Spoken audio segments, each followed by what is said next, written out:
నమస్కారం. లైవ్ షోకి స్వాగతం. ముందుగా ఈరోజు కొన్ని విశేషాలు అలాగే కొన్ని వీడియోలు చూసిన తర్వాత చర్చలోకి వెళదాం. 2047 నాటికి ప్రపంచంలోనే నెంబర్ 1గా తెలుగు జాతి అంటూ చంద్రబాబు గారు చెప్తున్నారు. భారతదేశంలో ఒకటో లేదా రెండో అతిపెద్ద ఆర్థిక వ్యవస్థగా అవతరిస్తుందని కూడా ఆయన చెప్తున్నారు. ఆయన ఇప్పుడు ఇక కొత్త గాత్రం మొదలుపెట్టారు 2047 అని చెప్పి. మోడీ గారి తర్వాత ఈయనే ఇదంతా చేస్తున్నారు. ఓకే, తెలుగు జాతి వరకు మాట్లాడితే పర్వాలేదు, కానీ మరి అతిశయోక్తులు మాట్లాడటంలో ఆయన్ని మించిన వారు ఉండరేమో.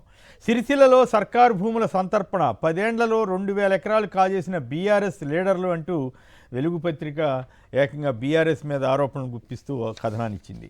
రాష్ట్ర జనాభాలో 55% బీసీలే. కులగణన సర్వేలో వెల్లడంటూ తెలంగాణలో జరిగిన సర్వే ప్రకారం 55% మంది బీసీలు ఉన్నారట. అలాగే ఈ కాళేశ్వరం ప్రాజెక్టుకు సంబంధించి మేడిగడ్డ ఎస్సీ ఈఎల్ పైన ప్రభుత్వం చర్యలు తీసుకుంటోందట. 20,000 మెగావాట్ల గ్రీన్ ఎనర్జీ స్థాపించడం కోసం, ఉత్పత్తి చేయడం కోసం ప్రణాళిక రచిస్తున్నట్లుగా గ్రీన్ ఎనర్జీ పాలసీ మీద డిప్యూటీ సీఎం భట్టి వీళ్ళంతా కూడా చెప్తా ఉన్నారు. ఇక ప్రధాని మోడీ గారు ఆప్ మీద వ్యాఖ్యానిస్తే ఆప్ వాళ్ళు మోడీ గారిని విమర్శించారు.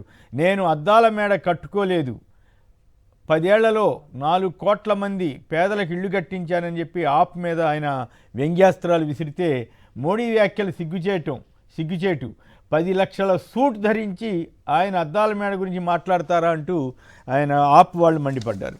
డాలర్ డ్రీమ్స్పై మరో పిడుగు. అంతర్జాతీయ విద్యార్థులకు వర్క్ పర్మిట్ రద్దు చేయాలని అమెరికాను డిమాండ్ చేస్తున్నారట. మరి ట్రంప్ గారు వచ్చిన తర్వాత ఇది వస్తే వర్క్ పర్మిట్ లేకపోతే మన వాళ్ళు చాలామంది అక్కడ ఇబ్బందులు పడే అవకాశం ఉంది, ఆదాయం కొంత సమకూర్చుకుంటుంటారు కదా. రీజనల్ రింగ్ రోడ్ల వ్యవహారంలో మెరుగైన పరిహారం ఇవ్వాలి, రింగ్ రోడ్డు నిర్వాసితుల విషయంలో ఉదారంగా వ్యవహరించండి సీఎం రేవంత్ రెడ్డి అధికారులకు ఆదేశాలు ఇచ్చారు. కోతలు తప్ప చేతలు లేవు, రైతులకు వెన్నుపోటు పొడిచిన కాంగ్రెస్ సర్కార్. ఏడాది పాలన పూర్తయినా హామీలు అమలు కాలే. హామీల అమలు డిమాండ్తో వచ్చే వారం నిరసన చేస్తామన్న కేంద్ర మంత్రి, బీజేపీ తెలంగాణ శాఖ అధ్యక్షుడు కిషన్ రెడ్డి.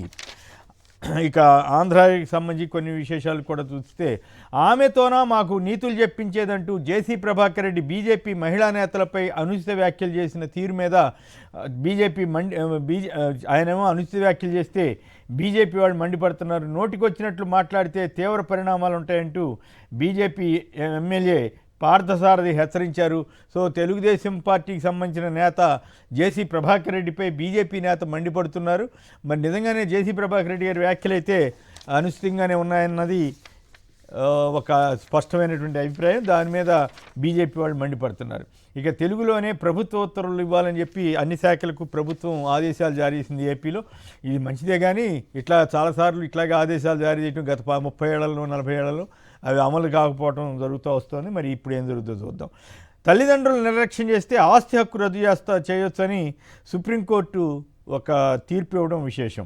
అలాగే ఇక మళ్ళీ ఈనాడు వాళ్ళ మీద వచ్చే వార్తల సంగతి ఎట్లా ఉన్నా ఈ వైసీపీ మీద కొందరు అధికారుల మీద కక్షగట్టి వార్తలు రాస్తుంటుంది కదా, అందులో భాగంగానే మళ్ళీ ఇవాళ కూడా ఏదో వార్త రాసింది. ప్రధానాధికారి పుత్రరత్నమే అంటూ ఏదో పోగు చేసి రాసింది. దివ్యాంగుల పింఛన్లో కోత, ఇలాంటి వార్తలు మాత్రం రాయరు.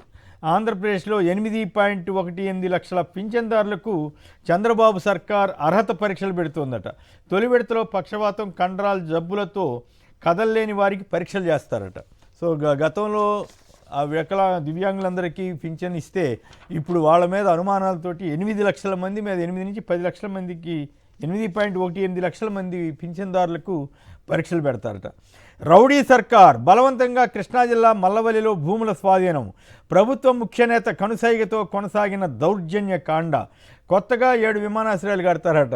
మరి ఈ గతంలో కూడా 2014-19 టర్మ్లో కూడా ఇదే తరహాలో అన్ని విమానాశ్రయాలు ప్రతి జిల్లాకి ఆల్మోస్ట్ ఒక విమానాశ్రయం వస్తుందన్నట్టుగా ప్రచారం చేశారు.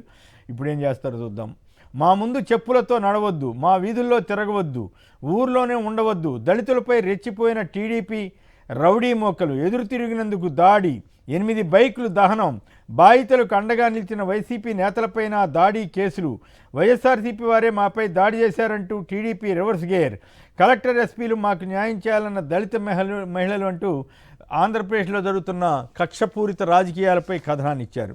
ఇక సుప్రీం కేసులో ఇంత నిర్లక్ష్యమా? మార్గదర్శిపై మరెన్నాళ్ళు? ఇంకెన్నాళ్లకు కౌంటర్లు దాఖలు చేస్తారు? ఇది ఎంతమాత్రం సహించరానిది. ఏపీ తెలంగాణ రాష్ట్ర ప్రభుత్వాలపై తెలంగాణ హైకోర్టు ఆగ్రహం. కౌంటర్లు వేస్తామని గత విచారణ సమయంలోనే చెప్పారు. అయినా ఎందుకు దాఖలు చేయలేదు? ఇప్పటివరకు 13 సార్లు విచారణ వాయిదా వేశాం. 3 వారాల్లో కౌంటర్లు వేయాల్సిందే.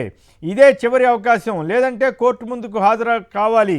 ఇరు రాష్ట్రాల ప్రభుత్వ ముఖ్య కార్యదర్శులకు స్పష్టీకరణ. 200 పేజీలకు పైగా మార్గదర్శి కిరణ్ దాఖలు చేసిన రిప్లై. అదనపు కౌంటర్ వేస్తామన్న ఆర్బీఐ. అందుకు అంగీకరిస్తూ 3 వారాల గడువిచ్చిన ధర్మాసనం రిప్లై కాపీని ఉండవల్లి అరుణ్ కుమార్కి ఇవ్వాలని మార్గదర్శికి హైకోర్టు ఆదేశం. తదుపరి విచారణ ఈ నెల 31కి వాయిదా వేశారు. ఇది చాలా అత్యంత విశేషమైన వార్త అయితే బహుశా మిగతా మీడియాలో ఎక్కడ దీనికి ప్రాధాన్యత ఇవ్వలేదు. లోపల ఎక్కడ వేసారో తెలియదు. కానీ సరే, ఈనాడు వాళ్ళు ఎక్కడెక్కడ వార్తలు పోగు చేసుకొచ్చి చిన్న వాళ్ళ మీద పెద్ద ఎత్తున ఫస్ట్ పేజ్లో కూడా రాస్తుంటారు కదా. ఈ వార్తను మాత్రం ఎక్కడ రాయరు. వాళ్ళకి సంబంధించిన మొత్తం మీడియా మాత్రమే కాదు, రాజకీయ పార్టీలు సైతం. ఉదాహరణకి తెలంగాణ తీసుకుందాం. తెలంగాణలో బీజేపీ వారు మాట్లాడట్లేదు. ఆర్బీఐ ఎందుకు అప్పుడవిట్లో ఆఫ్కోర్స్ ఆర్బీఐ గతంలో ఇచ్చింది. బీజేపీ వాళ్ళు వాళ్ళనేమన్నారు, అమిత్ షా గారు వెళ్ళి అక్కడ కూర్చుంటారు. అలాగే టీఆర్ఎస్ వాళ్ళు అయితే మార్గదర్శి ఆఫీసర్ని అదుపులో తీసుకుని విచారణ చేయకపోతే వాళ్ళు కాపాడారు. ఇప్పుడు కాంగ్రెస్ ప్రభుత్వం మార్గదర్శి కేసులో అఫిడవిటే వేయలేదు. అక్కడ తెలుగుదేశం పార్టీ వేయలేదంటే వాళ్ళు తెలుగుదేశంకి మద్దతు ఇస్తారు. తెలుగుదేశం వాళ్ళు మమేకమైపోయారు కాబట్టి చంద్రబాబు గారు ప్రభుత్వం వేయలేదు. మరి ఇప్పుడు ఏం చేస్తారో తెలియదు.